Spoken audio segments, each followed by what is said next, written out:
Sejam bem-vindos a mais um Fala Atleta. Esse que é um programa onde nós entrevistamos aqui pessoas que têm uma parte esportiva muito desenvolvida, que têm experiências que vão trazer aí muitas novidades e muitas referências novas para você que está acompanhando. Hoje eu tô com ele, que além de atleta, é filósofo, já trabalhou em diferentes áreas aí da vida, é uma pessoa muito espiritualizada e tenho certeza que vai contribuir demais com esse episódio do Fala Atleta pela condição, né, de vida que ele tem. Então, queria apresentar para vocês hoje o Jerry, nosso convidado de hoje. E Jerry, obrigada primeiro por você ter aceitado conversar um pouquinho mais com a gente. Você que é meu atleta e a gente já tem uma afinidade de longa data. Eu queria começar te perguntando, conta para o pessoal como que foi esse seu início no esporte, na natação, como que você despertou esse olhar para uma parte mais esportiva. Ok. Letícia, primeiro, obrigado, tá? É sempre uma satisfação muito grande poder falar um pouquinho da nossa experiência, não porque somos pessoas especiais, e essa palavra é importante na vida da gente, mas sempre é bom trazer um pouquinho daquilo que a gente já aprendeu ao longo dos anos. E enquanto pessoa praticante de um esporte, um atleta ou para-atleta, no meu caso, né, a Letícia, ela sabe muito bem, ela é uma precursora junto comigo disso, porque ela que começou a me treinar profissionalmente, né? Ou seja, desde 2017, quando eu conheci a Letícia, essa pessoa que está aqui, que vocês muito bem conhecem, sabem do profissionalismo dela, e ela aceitou o desafio, né, de me capacitar para que eu pudesse chegar ao nível que eu cheguei hoje. Se eu sou um bom atleta, eu estou tentando, na verdade, ser. Então, é um trabalho muito legal, tem aí já essa caminhada, e eu devo muito mesmo ao início que a Letícia começou com a gente lá muito tempo atrás, me preparando, me dando e refinando. E é um trabalho muito gostoso ter a Letícia, né, no início de tudo aí. Vou falar um pouquinho então desse início de tudo, né? Agora mais conversa aqui de boteco. Ele que é um apreciador fino da cachaçinha, né? Se a gente pudesse aqui até dar um trago pra você. Mas é o seguinte, eu lembro que uma das primeiras coisas que, quando a gente se encontrou, que eu te vi entrando na piscina do lado da faculdade, eu olhei e falei assim, gente, tudo que eu estudei na teoria, será que agora vai? E foi um desafio pessoal para mim, profissional para mim, quando eu te vi entrando na piscina. Eu acho que é legal de contar essa história, né? O Jerry, ele chegou num projeto de esportes que a gente desenvolvia na faculdade, que eu coordenava, assim, ele por ser um pouco mais veterana na atividade, e chegou num determinado momento que ele entrou na piscina e começou a nadar do jeito que ele sabia, sem também dar muitas instruções, né? Ó, eu sou o Jerry, tô aqui, vim começar uma aula de natação, e aí foi aquele momento que a gente teve o nosso primeiro contato. E aí você lembra do nosso diálogo, como que foi?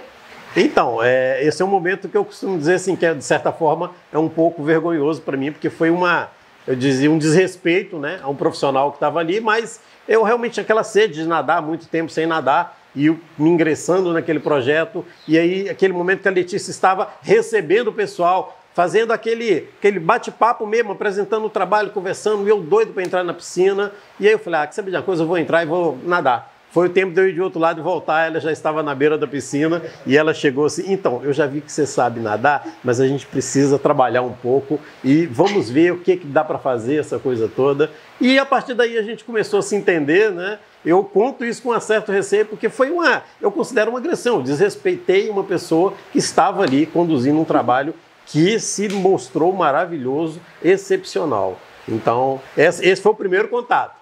Mas a gente teve muito trabalho pela frente aí, e eu acredito que até hoje, porque todas as vezes que a gente se encontra, vamos rever uma coisa aqui, vamos ver outra ali, tá indo bem aqui, tá indo bem ali, isso é muito legal, né, para mostrar que a gente nunca está pronto, a gente está sempre aprendendo cada vez mais, né, e esse foi um desafio que eu me propus, e a Letícia aceitou o desafio, isso aqui é mais legal, né, e aí fica uma coisa que você falou que é bem interessante, né, ela tinha teoria, estava estudando a teoria, e o quanto que é importante que o meio educacional invista em experimentações, em experimento. Eu fui um experimento, se você concordar com isso, eu fui um experimento na vida da Letícia, como ela foi um experimento para mim. A verdade é que a gente está sempre se experimentando se nos permitirmos isso. Nos permitirmos que o outro exerça em nós a sua experiência, o seu conhecimento e a gente possa trocar essas informações aí para o bem comum. Ô Gé, e você que é um atleta com deficiência, né? Conta mais assim para o pessoal como que foi a descoberta da sua deficiência, o que você tem de deficiência e como que isso impacta hoje na sua rotina esportiva. Como que foi essa... Para a gente contextualizar para o pessoal. Então, eu gosto sempre de fazer esse trocadilho, né? Eu sou a única pessoa que posso me dizer assim, eu sou um sequelado, né? Na teoria, algumas pessoas falam, pô, sequelado? Eu sou um sequelado, que é o termo correto. Eu sou sequelado de poliomielite, né, vulgo paralisia infantil. Aos 3 anos e meio, eu contraí o vírus da paralisia infantil ou poliomielite. E é um vírus que naquela época, né, as pessoas hoje, atualmente, desconhecem a gravidade e a agressividade desse vírus. A maioria das pessoas, das crianças, né, morriam. Se não morriam, ficavam vegetando. E, bem, anos e anos depois, já na minha vida adulta, eu fui saber que eu fui um dos últimos 70 casos do mundo inteiro. Ou seja, eu peguei aquela rebarba, digamos assim, né, do vírus. E muitas pessoas me perguntam, pô, mas não tinha vacina? Tinha vacina, mas você tem que considerar toda uma conjuntura socioeconômico, cultural de uma época. Isso é nos anos de 1974, quando eu aos 3 anos e meio, quando eu contraí o vírus.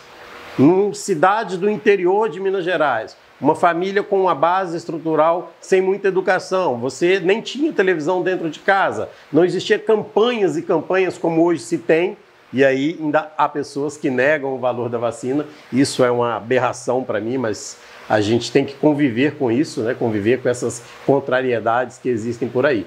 Mas foi a partir dos 3 anos e meio e aí foi uma luta, porque o trabalho de recuperação, né, de fazer uma remissão mesmo do processo dentro do que foi possível, e isso é que é interessante, porque outra coisa também que eu fui saber anos mais tarde, que um profissional que compunha a equipe que me tratou daquela época disse, olha, era necessário sempre fazer uma avaliação das crianças. E muitas crianças a gente dizia para os pais, não compensa tratar. Pode parecer frio, pode parecer cruel, mas é que a ciência ela trabalha com fatos, com dados. Ela não vai investir em algo que realmente não vai surtir efeito. Isso é o que é o fato. Então, para mim, aqueles falaram, não, podemos acompanhar o caso e fazer o que for possível para que ele tenha uma vida adulta independente, que possa trabalhar, que possa estudar, enfim, que possa seguir o curso da vida como uma pessoa normal, né? Então, isso é o que foi feito. Uma equipe muito, muito competente. Na época, o Hospital da Baleia, que fica em Belo Horizonte, era referência em tratamento de crianças sequeladas de poliomielite. E eu morava em Itabira, né? Fica a 1h30 de BH. Então, uma vez por semana eu ia para lá fazer tratamento. E as minhas férias de janeiro era sempre internado no hospital. Então lá foi onde eu comecei a fazer todo o processo de tratar mesmo as sequelas. E é um dado muito interessante, porque no início, pensa uma pessoa deitada sobre uma cama de gesso, todo enfaixado, como uma múmia. É a imagem mesmo, né, de uma múmia, todo enfaixado, porque você não poderia se mover, porque você traria mais lesões. Então você tinha que passar esse período, e esse período foi um período de quase 6 meses, assim, até começar a mobilidade sendo tratado. Depois disso vieram as cirurgias, né, 4 cirurgias corretivas, para que eu pudesse estar de pé. Até os 7 anos de idade eu andava em 4 apoios, como um gatinho, um cachorro, né, mãos e joelhos no chão. Essa era a minha vida até aí. E aí um dado interessante que a gente só vai aprender mais tarde, estudando o comportamento humano, né? A questão da liberdade, né? Para mim, eu era livre andando de 4 apoios. Quando eu comecei a fazer tratamento e me encheram de aparelho e eu fiquei em pé, eu me sentia preso. Eu chorava, eu gritava, eu achava ruim, não queria colocar aquilo ali, porque a liberdade que eu tinha como 4 apoios, até me acostumar e me adaptar aos aparelhos, era como se fosse uma prisão. Na vida da gente, toda transformação muito brusca às vezes é encarada como algo ruim, negativo, até que a gente se adapte a ela e tente explorar da melhor forma possível. Então, resumidamente aí, eu trouxe para vocês aí, vamos dizer, 48 anos, né? Hoje eu estou com 53, mas é o período ali dos 7 até então, né, os dias de hoje, tratando constantemente. Ô, Jerry, você falou de transformação e assim, a gente teve um período de adaptação, né, de eu entender o que você tinha necessidade. Então foi assim, olha, Palmar vai? Não, Palmar fica legal. Pé de pato funciona? Não, pé de pato não funciona. Então foi mesmo um teste, né, a gente testava o tempo inteiro qual material funcionava com o Jerry e de certa forma chegou um momento que a gente viu que existiam provas, existiam ali competições que tinham acessibilidade, ou deveriam ter, né, na maioria delas, para você começar a competir. E foi esse start que a gente começou ali nas provas de águas abertas, trazendo para o mar. Eu lembro muito dessa piscina, né? A primeira vez que a gente foi para uma prova de piscina, que você estava todo nervoso, tem até uma fotinho aqui, depois o nosso filmmaker coloca, o dia que a gente foi a primeira prova de piscina. Então, assim, o que você traz pra gente eu não consigo descrever como eu aprendi como profissional trabalhando com você. Assim, a Gabi sabe, o pessoal do Vida que conhece, você é uma carta batida quando eu vou falar sobre o treinamento. Então, ó, existe a possibilidade, existe a técnica, existe, né, nos livros o que deve ser feito? Existe, mas existe uma pessoa por trás. Isso é muito legal da gente conversar. E aí tenho certeza que o pessoal deve ter algumas dúvidas, e aí queria trazer agora um jogo de perguntas para você responder aí para a galera. Agora a gente vai começar a sessão de perguntas e respostas. Então a galera do Vida já separou aqui algumas perguntas. Para começar, a Paula vai direcionar para o Jerry. Boa. Primeiramente, Jerry, Letícia, parabéns pela história de vocês aí, super inspiradora e muito legal ouvir um pouco mais. E eu queria ouvir um pouquinho do Jerry, como que é nadar no mar. Porque pra gente dá um frio na barriga imenso, não ter a raia, não ter a borda da piscina, estar num lugar que não dá pé. Mas, por outro lado, também dá uma sensação de liberdade incrível. E eu imagino que tu, ali dentro d'água, talvez possa sentir um pouco dessa sensação também de estar flutuando, de não, talvez a tua deficiência, tu sinta ela um pouco diferente. Então, eu queria ouvir um pouquinho de ti sobre isso. Ok, Paulo. Não, excelente. Eu acho muito legal a sua pergunta. E realmente, o que você falou é isso mesmo. Há uma sensação de liberdade muito grande. E o mar é inigualável. Nadar em piscina, bom. Nossa, nadar para mim em qualquer lugar é excelente. Mas o mar é muito bom. E é realmente uma questão de aprimoramento, de técnica, de experiência. A primeira vez que eu fui para o mar, eu quase morri. A verdade é essa. Foi um sufoco muito grande. Até eu voltar para a minha cidade, para Juiz de Fora, e aí vamos nadar em represa, vamos treinar em represa. E aí treinar técnica, respiração frontal, todas essas técnicas que nos são passadas a aprimorar aqui. Na verdade, depois que você ganha paixão pelo mar, você descobre que é mais fácil nadar no mar do que até mesmo em piscina. Porque pela flutuabilidade. E realmente essa questão da liberdade, para mim, se eu pudesse, eu ficaria nadando direto. Haja condicionamento físico, mas eu nadaria muito e muito e muito. Gosto muito. Recomendo sempre às pessoas, venha para o mar, com orientação e a devida acompanhamento profissional. Legal, obrigada. Agora a gente está aqui com o Paulo. Paulo, qual que é a sua pergunta para o Jerry? Jerry, eu queria saber assim, você comentou que a partir dos 3 anos você já descobriu a sua deficiência e foi tratando ela. Como foi a virada de chave de você ter... O que aflorou em você que você falou assim, eu vou para o esporte e eu vou nadar? Então... isso não teve um momento, essa coisa assim, a decisão, né? Desde os 3 anos, como pessoa com deficiência, uma criança, né?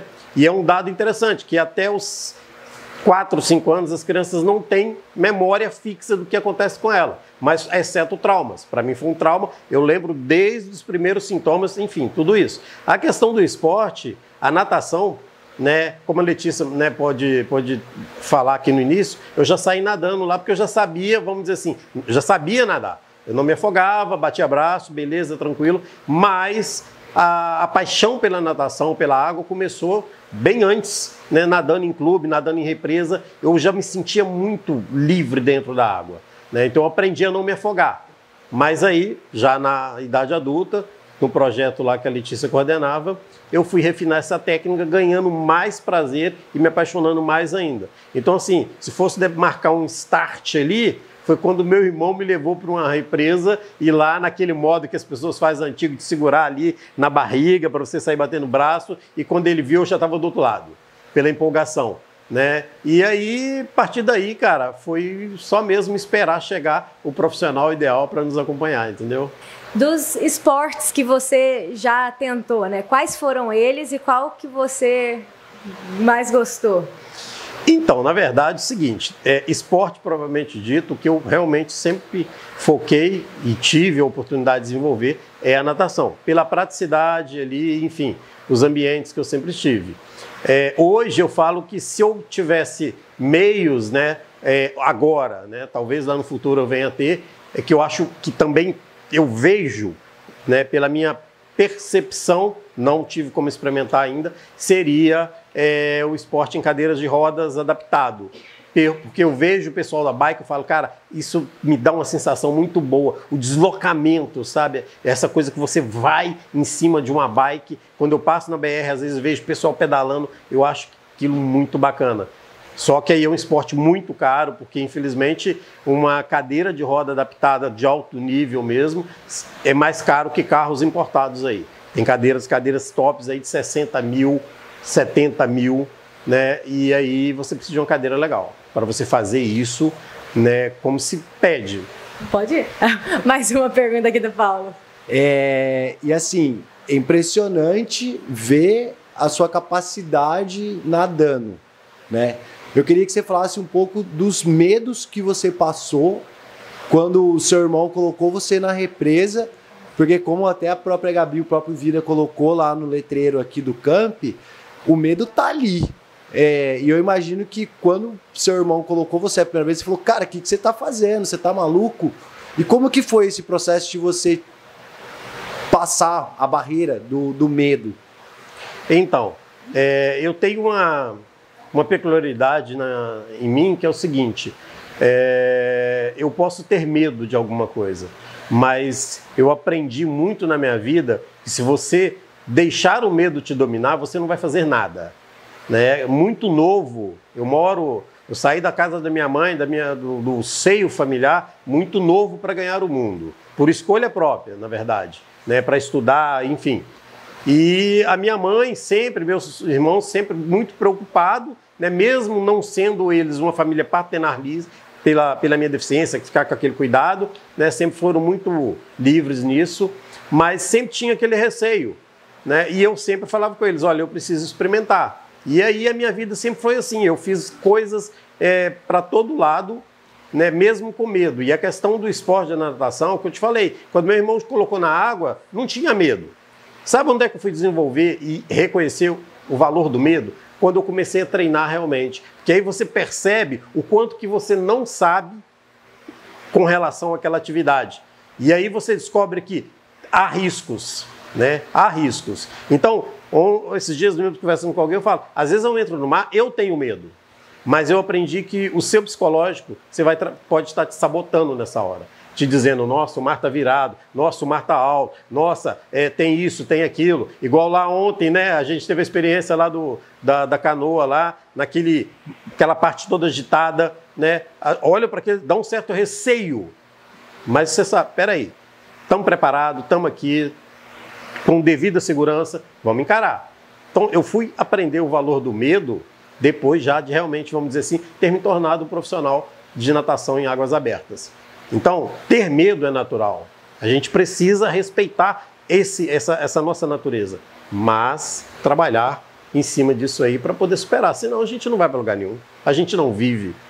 Eu tenho mais uma última pergunta, Jerry, e eu queria escutar de você se teve algum momento que você se questionou assim, nossa, por que isso aconteceu comigo? Ou por que sei lá, não tomei a gotinha? Ou se você já passou por isso, ou se foi uma coisa assim que você cresceu com essa condição e não se questionou. Como que é isso? Boa pergunta. Eu acho essa pergunta extremamente válida quando se trata de pessoas com deficiência ou em qualquer outra situação, mesmo não pessoas com deficiência que às vezes ficam lamentando por não ter tido aquilo, conseguido aquilo, superado isso, essa coisa toda. Eu, particularmente, eu não me lembro de um momento da minha vida que eu tenha lamentado por não ter feito isso ou deixado de fazer aquilo em virtude da minha sequela, da minha deficiência física. Na maioria das vezes, quando eu lamentei alguma coisa, é porque eu não tentei. Eu deixei passar uma oportunidade. E não pela deficiência física, mas por outras situações. Então, eu sempre lidei muito bem com isso. A verdade, eu nunca... E aí vem aqui até uma brincadeira, né, respeitando, claro, a crença de cada um. Mas teve uma vez que eu estava no ponto de ônibus com umas amigas minhas, e chegou um pessoal, né, dessas manifestações religiosas, dessas crenças, e virando e falou assim, olha, vai lá que Jesus vai te curar. Eu falei, se ele fizer isso, eu brigo com ele. Porque a minha vida é boa do jeito que ela é. Eu não preciso, né, me transformar nesse aspecto, porque eu tenho outras transformações pessoais no campo do meu aprimoramento ético e moral, que é muito mais valoroso do que qualquer visibilidade física. Bom, para a gente fechar então esse Fala Atleta, eu vou fazer uma brincadeira aqui com o Jerry, que é um bate-bola jogo rápido. Então eu vou perguntar algumas coisas para ele e ele vai ter que completar essa frase de forma simples e direta, sem filosofia, tá? Por favor. Então vamos lá. Quando eu venho pro mar, eu... Me divirto. Seu livro preferido é? Em Busca de Sentido. Minha prova mais especial foi? Primeiro Rei e Rainha do Mar. A melhor cachaça que tomei é? No horário não permite falar o nome. Nesse camp eu? Aprendi muitas coisas, principalmente o valor de cada pessoa que estava aqui. Ainda tenho vontade de? Nadar 10K no Rei e Rainha do Mar. Boa! Jerry, então deixa uma mensagem final para o pessoal que está te escutando. Você acha que vai dar uma mudada aí de pensamentos e de valores? O que você deixaria de mensagem final para quem está ouvindo a gente? A mensagem que eu deixo para vocês, em primeiro lugar, é agradecimento. Acho que todos vocês vão aprender muito com o que eu vou dizer para vocês hoje. Não é possível a gente melhorar a nós mesmos ou o mundo enquanto a gente não conseguir ser mais sensível às necessidades do outro. Não é só porque ele é uma pessoa com deficiência ou porque ele tenha qualquer outra dificuldade que seja, mas enquanto nós não sairmos de nós mesmos, que é o que a gente aprende em filosofia, desculpa, mas eu sou filósofo, então, alteridade, o outro, ele me constrói, ele me molda através de um bom relacionamento. E nesse campo aqui do Vida, tá? O nome muito preciso, vida é isso, gente. Vida é interação. E eu pude contar, porque como pessoa com deficiência, eu tenho necessidades, eu preciso de ajuda para entrar no mar, eu preciso de ajuda para uma série de coisas. Ninguém é totalmente independente. Todos nós precisamos entender isso. E aí, de agradecimento, de reconhecimento do valor de cada um que contribuiu para que eu me tornasse uma pessoa mais humilde, reconhecidamente uma pessoa que sabe das suas limitações. A gente precisa saber das nossas limitações. Aprendamos isso, porque isso nos torna pessoas melhores a cada dia. Boa!